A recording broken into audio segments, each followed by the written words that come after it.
బయటికి రాలే ఇంకా బయలుదేరంగా చేస్తాం.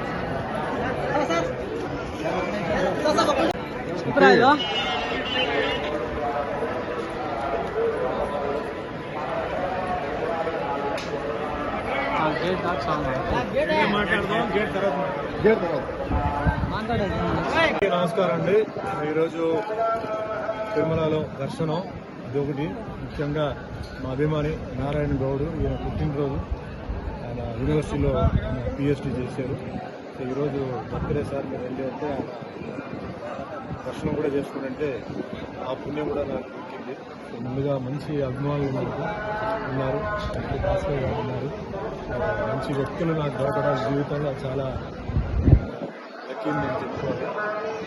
ఈరోజు దర్శనం అయిపోయిందండి. మళ్ళీ వేరే కొన్ని టెంపుల్స్ అలా ఎలాగే వచ్చాము కాబట్టి ఎలాగా కింద కూడా వెళ్ళి ఒక రౌండ్ వేసుకొని మళ్ళీ ఆలయానికి వెళ్తాము.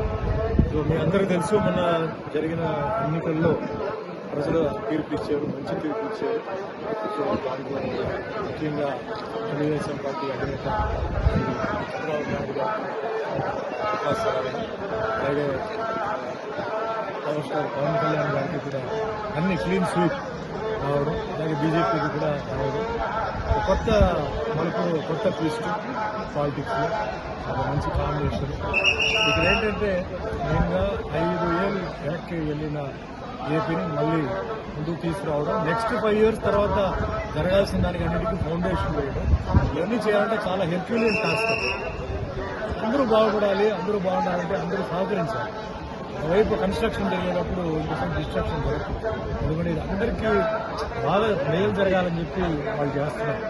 సో నా విజ్ఞప్తి ఏంటంటే అది వ్యవసాయం, విద్య, వైద్య, మిగతా అన్ని విషయాల్లో ముఖ్యంగా వచ్చేసి ఫ్యాక్టరీస్, ఎందుకంటే ఎంప్లాయ్మెంట్ ప్రాబ్లం సాల్వ్ చేయాలంటే ఐటీ వాళ్ళైతే అది వేరే చదువుతో వస్తుంది.